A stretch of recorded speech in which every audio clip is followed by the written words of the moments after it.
Creating, editing and modifying files using programming language is known as data file handling. Means किसी भी programming language का use करके किसी भी फाइल को क्रिएट करना, एडिट करना या फिर मॉडिफाई करना डेटा फाइल हैंडलिंग कहलाता है। उसके बाद आ जाती है फाइल हैंडलिंग। मीन्स हम फाइल हैंडलिंग का यूज क्यों करते हैं? Whenever we run a program, we get an output, but if we close a program, we lost an output. So if you want, because it is temporary output, so if you want to store your output as a permanent, you have to use file handling. किसी भी output को permanently store करने के लिए दो तरीके होते हैं। सबसे पहला फाइल हैंडलिंग, दूसरा डेटाबेस। तो आज हम पढ़ेंगे फाइल हैंडलिंग के बारे में। File handling allows program to interact with external file। ये मीन्स जो फाइल हैंडलिंग होता है वहाँ पे प्रोग्राम को अलाउ करता है कि कैसे इंटरैक्ट एक्सटर्नल फाइल से, कंप्यूटर में स्टोर एक्सटर्नल फाइल से कैसे इंटरैक्ट करते हैं। जैसे आपके कंप्यूटर में कोई CSV फाइल या फिर टेक्स्ट फाइल या बाइनरी फाइल स्टोर है तो उसको प्रोग्राम से कैसे इंटरैक्ट कराते हैं। और जो फाइल हैंडलिंग होता है वो स्टोर करता है डेटा एज अ फाइल्स। इस फाइल हैंडलिंग में अपने डेटा को एज अ फाइल्स स्टोर कर सकते हैं। इसके बाद आ जाते हैं फाइल्स होती हैं, 1 और बाइट्स होती हैं। और files store data permanently, file हमारे डेटा को परमानेंटली स्टोर करने में हेल्प करता है। अब जैसे आप सभी को पता है कि कुछ फाइल होती है ह्यूमन होती है, कुछ नॉन ह्यूमन होती है, कुछ बाइनरी फॉर्मेट में होती है और कुछ कॉम्प्लेक्स फाइल्स होती है। इसी के बाद बात आती है कि फाइल्स कितने टाइप्स की होती है, जिसमें सबसे पहले टेक्स्ट फाइल है, दूसरी बाइनरी फाइल और CSV फाइल। उसके बाद बात आती है text file. Text file human readable files means जो टेक्स्ट फाइल होती है वो easily can be read by human being.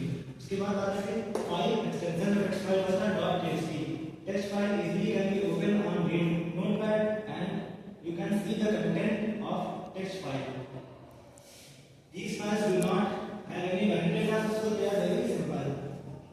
Text file में कोई binary data नहीं होता, इसलिए सिंपल फाइल्स होती हैं।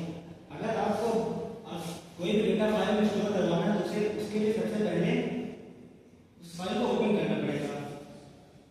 So let's move on a method of opening a file। किसी भी फाइल को ओपन करने के दो तरीके होते हैं। सबसे पहला यूजिंग ओपन फंक्शन, दूसरा यूजिंग विद स्टेटमेंट। दोनों में बेसिक जो डिफरेंस होता है यूजिंग फंक्शन तो ओपन फंक्शन का यूज करके और विद स्टेटमेंट का यूज करके फाइल को ओपन कर सकते हैं। दोनों में बेसिक जो डिफरेंस होता है, अगर आप ओपन फंक्शन का यूज करके फाइल को ओपन कर रहे हैं तो आपको फाइल को क्लोज करना कंपलसरी होता है।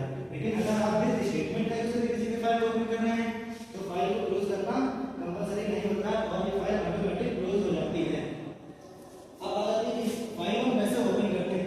किसी भी फाइल को ओपन करने का पहला सिंटैक्स है वो अगर आपकी फाइल लाइब्रेरी वर्किंग मॉड्यूल में पाइथन के स्टोर है उसके लिए जो सिंटैक्स होता है वो सबसे पहले फाइल हम डिफाइन करते हैं जो एक सिंपल वेरिएबल होता है। उसके बाद फंक्शन का यूज करते हैं, फिर फाइल का नेम और रीड मोड जो होता है वो आपको बताता है कि आप फाइल से कैसे इंटरैक्ट करना चाहते हैं। Mode basically tells how you interact with files. और जो रीड मोड होता है वो फाइल को डिफॉल्ट मोड होता है, मतलब आप अगर कोई मोड डिफाइन नहीं कर रहे हैं किसी फाइल को ओपन करने में तो आपकी फाइल होगी वो ऑटोमेटिकली रीड मोड में ही ओपन होगी। रीड मोड के अलावा फाइल ओपन करने का W mode, A mode, R+ mode, W+ mode, A+ mode means W means write mode, A means append mode, R+ means read and write mode, W+ write and read mode, A+ append and read mode। Reading of files।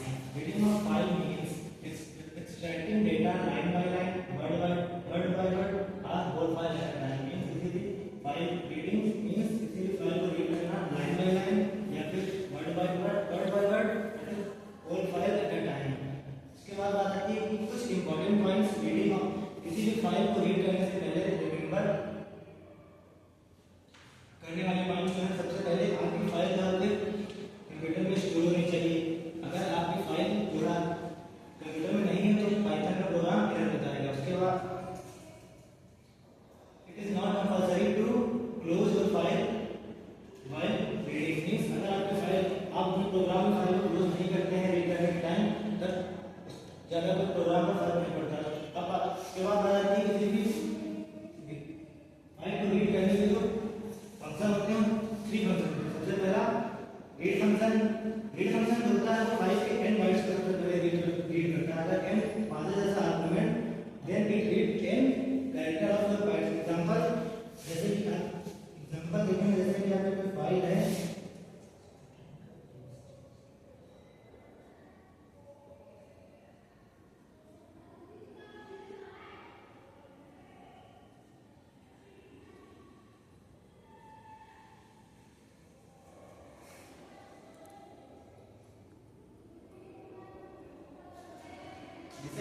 कोई file है string.txt और आपने n जगह पर 5 ऐसा argument पास किया है, तो जो रीड फंक्शन होगा वो आपकी फाइल के पहले n 5 कैरेक्टर होंगे वही डिस्प्ले करवाए होंगे।